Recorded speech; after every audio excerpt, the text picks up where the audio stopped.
Hello hello everyone, मेरो YouTube channel र फेसबुकको पेजमा हजुरहरूलाई स्वागत छ। आज म हजुरहरूलाई खाजाको रूपमा केही नौलो कुरा बनाएर देखाउँदैछु।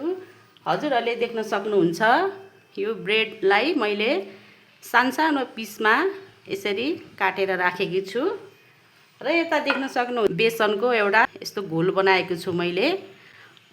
आज म हजुरहरूलाई ब्रेडको पकौडा बनाएर देखाउँदैछु। मैले पनि फर्स्टचोटि ट्राई गर्दैछु, कस्तो हुन्छ हजुरहरूलाई म बनाएर नि देखाउने छु। देख्न सक्नुहुन्छ मैले यो केकको सानसानो टुक्रालाई यो बेटरमा यसरी डुबाएर यसरी मोल्दैछु, देख्न सक्नुहुन्छ। र यता मैले तेल पनि तताइराखेको छु प्यानमा र यसरी हजुरहरूले यसरी एकुन्टा गर्दै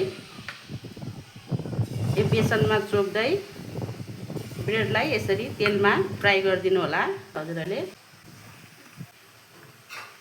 देख्न सक्नुहुन्छ मैले चाहिँ सबैलाई राखेर यसरी तेलमा फ्राई गर्दैछु।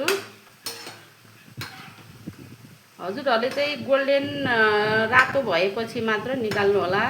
भएपछि हजुरहरूले प्लेटमा निकाल्न सक्नुहुन्छ।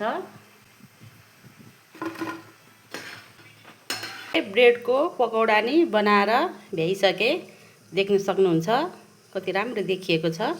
सक्नुहुन्छ है, म यसरी हजुरहरूलाई यसरी उस गरिदिन्छु। नरम भएको छ।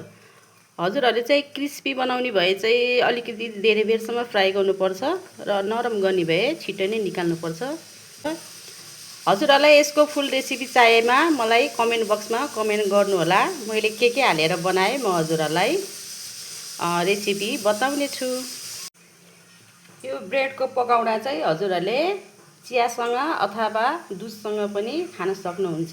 खाजाको लागि एकदम मिठो हुन्छ।